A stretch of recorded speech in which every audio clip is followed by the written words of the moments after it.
A história não poderia ser melhor.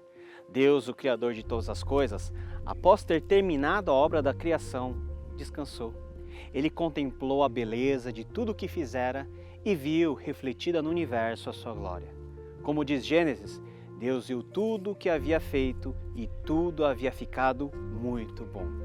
O ser humano, homem e mulher, formados a partir do pó da terra e dotados da vida diretamente do Senhor, passaram a viver no jardim do Éden, o epicentro da presença de Deus, em harmonia e felicidade entre si e em relação também ao Criador. Não havia vergonha, não havia culpa, pois não havia pecado. O nu era puro e o olhar deles em relação a eles mesmos e em relação ao seu ambiente era sem mácula. Tudo estava bem. Ambos, Adão e Eva, nossos primeiros pais, gozavam de um estado que só eles experimentaram. Eles foram os únicos que tiveram livre-arbítrio e, como tal, mantinham um relacionamento diário com o Criador de todas as coisas e, por meio da sua obediência, eram constantemente abençoados. O que poderia dar errado em tudo isso? Por que as coisas deram errado? Por causa do pecado cometido pelos seres humanos contra o Criador. A grande história de Deus começou como qualquer outra narrativa. Os personagens são apresentados, o cenário é descortinado e os primeiros vislumbres da atuação já podem ser vistos. No grande teatro da glória de Deus, não havia espaço para outra coisa a não ser o protagonismo incontestável do Senhor Deus. Em função desse Deus que abençoara o ser humano com fertilidade e prosperidade, tudo estava tão bem, mas, como em toda narrativa, algo surgiu de fora para dentro do enredo a criar um ambiente não somente diferente, mas de ruptura. Eis que o problema aparece.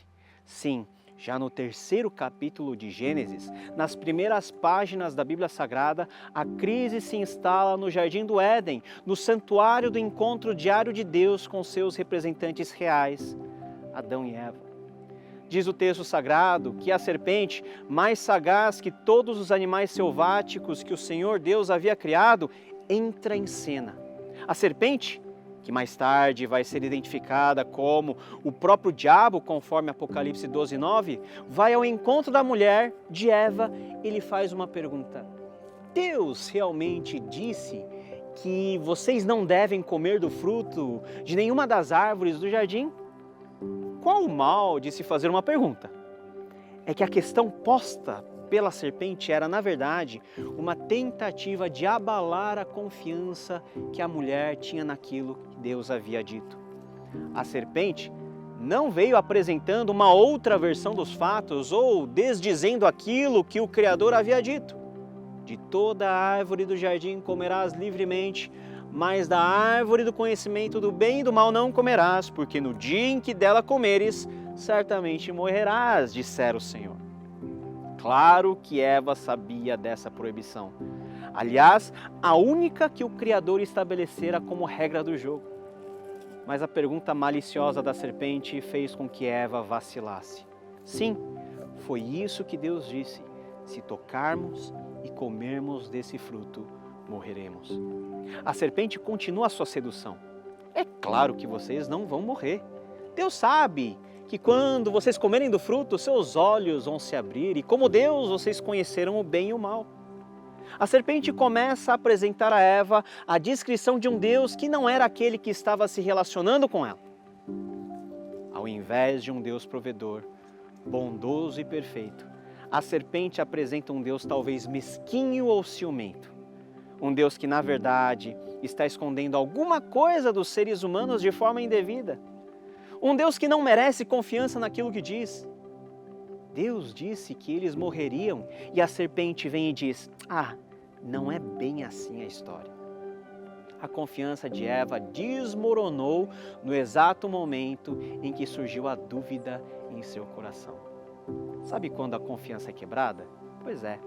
Eva deu ouvidos a um estranho que veio questionando sobre a bondade de Deus. E ao invés de Eva continuar firme no Deus que ela já conhecia, ela simplesmente cedeu.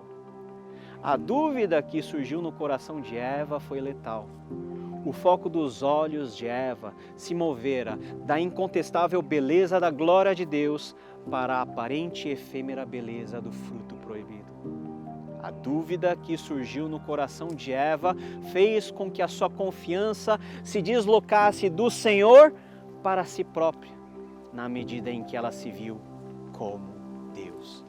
A mulher viu que a árvore era linda e que o seu fruto parecia delicioso e desejou a sabedoria que ela lhe daria. Assim tomou do fruto e o comeu. Depois deu ao marido que estava com ela e ele também comeu. Os dois pecaram. No momento em que ambos cederam à cilada, à enganação da serpente, ambos caíram. A culpa é dos dois, de toda a humanidade ali representada. Cair, na verdade, é um verbo que não expressa com tanta exatidão o que aconteceu. De fato, eles se separaram e foram separados de Deus. A desobediência e incredulidade resultou no pecado. E uma vez pecadores, automaticamente se viram separados de um Deus totalmente santo. Não somente de Deus, mas de todos os propósitos gloriosos que Ele havia projetado a eles. Adão e Eva tomaram a dose fatal do veneno que fora oferecido a eles com o rótulo de vitamina. Na tentativa de serem como Deus, perderam tudo, até a sua humanidade. Uma palavra que resume muito bem a ideia do que está acontecendo aqui é a palavra autonomia. No lugar deles viverem para Deus e a serviço do próximo, eles passaram a viver em função deles mesmos. Antes da separação, da queda no Éden, Adão e Eva viviam em plena comunhão com Deus. Aquilo que eles faziam, ou seja, suas obras manifestas em obediência, agradavam ao Senhor e faziam com que eles experimentassem as incontáveis bênçãos do Criador sem reservas. Adão e Eva não eram inocentes no sentido de não terem nenhuma sensibilidade em relação ao bem e ao mal, não. Pelo contrário, faziam apenas o bem, dependendo de Deus e confiando, permanecendo na palavra e obedientes ao Criador. Aí vem a serpente, que desvirtuando aquilo que Deus dissera originalmente a Adão, engana sutilmente os nossos primeiros pais, dizendo que, ao comer do fruto, eles poderiam, por sua própria conta, discernir, definir e estabelecer o que para eles seria o bem ou o mal. No frigir dos ovos, o que fez os olhos de Eva brilharem ao olhar o fruto e o que fez Adão comer do fruto sem sequer questionar o que estava sendo feito, foi a grande ilusão que a partir daquele momento os dois seriam rei e rainha sobre a terra, sobre toda a criação.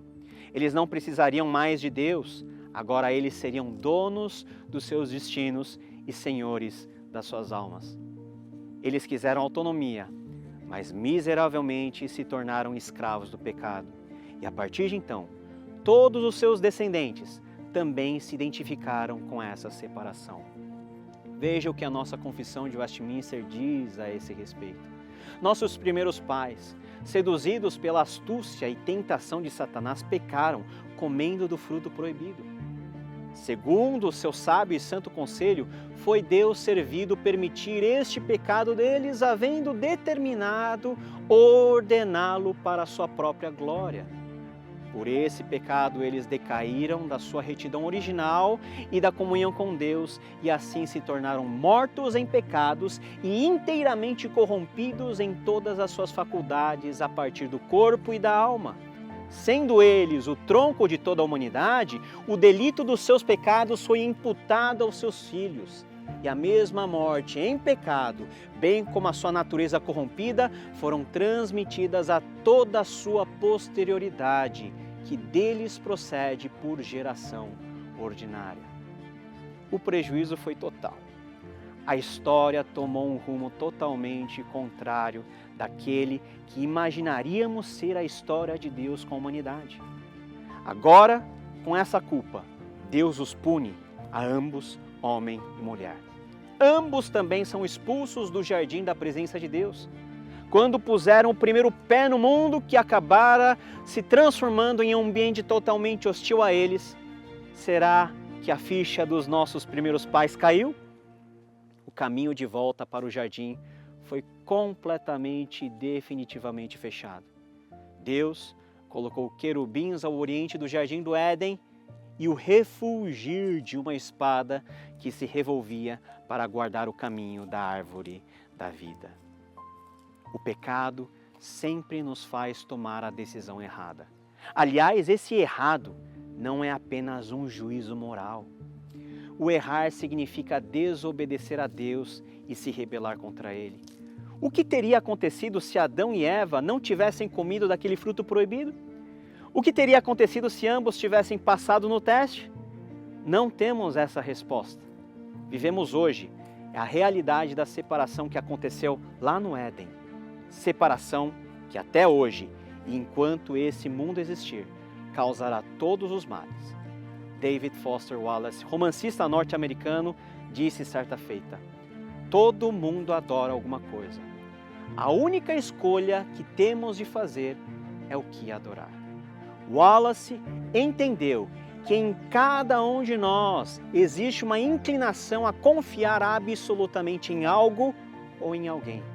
Nesse sentido, o pecado é um ato de rebeldia contra Deus, pois escolhemos qualquer outra coisa, mesmo a nós mesmos, para entronizar e assim adorar. O pecado sai caro, gera condenação. Deus se dirigiu em ordem a Adão, depois a Eva e por fim a serpente. Mas a serpente, ao inimigo dos filhos de Eva, ao inimigo hoje das nossas almas, Deus expressa o seu plano futuro de consertar o estrago feito pelos seres humanos. O Senhor disse: uma vez que fez isso, maldita é você entre todos os animais, domésticos e selvagens. Você se arrastará sobre o próprio ventre, rastejará no pó enquanto viver. Farei que haja inimizade entre você e a mulher, e entre a sua descendência e o descendente dela. Ele lhe ferirá a cabeça e você o ferirá o calcanhar. No momento do maior erro do ser humano, Deus revela o seu maior plano de resgate. Esse trecho é chamado pelos estudiosos de proto-evangelho, ou seja, na separação, a reconciliação já é anunciada, as boas novas da salvação já são pregadas. O descendente da mulher é referência ao nosso Senhor Jesus Cristo. Por causa do pecado do ser humano, seu calcanhar foi ferido, ou seja, ele foi morto na cruz. Mas ao terceiro dia, ao ressurgir dos mortos, Jesus pisou na cabeça da serpente, decretou a sua derradeira vitória sobre Satanás e nos chamou para vivermos a nova vida em seu nome. O Brian Walsh e o Richard Middleton disseram o seguinte: nós, como seres humanos, com frequência deparamos com dois caminhos. Um que leva à verdadeira adoração a Yahvé e o outro que leva ao culto aos ídolos. Ou refletimos a imagem de Deus em nosso amoroso governo na terra, ou deixamos de cumprir essa tarefa em desobediência. A separação, ou seja, a queda, foi um problema cultico. Decidimos adorar a criatura ao invés do Criador. E fazendo isso, o ser humano criado para ser o representante leal de Deus no mundo, perdeu a sua coroa, caiu e com ele toda a criação foi sentenciada à escravidão do pecado. Será que a história vai terminar assim? A despeito desse grande ponto de ruptura e de crise na nossa narrativa, a história de Deus com o ser humano não é a descrição de como o ser humano foi definitivamente condenado, não! Estamos lendo sobre a história da redenção, ou seja, de como Deus já planejou uma porta de escape para que, por um lado, o ser humano fosse novamente alcançado por sua graça e, de outro, Deus pudesse se revelar tal como Ele é, o Deus Pai, Filho, Espírito Santo, glorioso e digno de toda a adoração. A história não é sobre nós, é sobre Deus, o Deus Trino. Quando entendemos isso, fica fácil de vislumbrar que Deus em tudo o que acontece sempre será exaltado pelos seus perfeitos atributos. Sua bondade, graça, misericórdia, justiça, sabedoria sempre serão evidentes, mesmo a despeito das nossas falhas e dos caminhos errados que insistimos em tomar, seduzidos em grande ou em pequena medida pela tentação de sermos para nós mesmos nossos próprios deuses.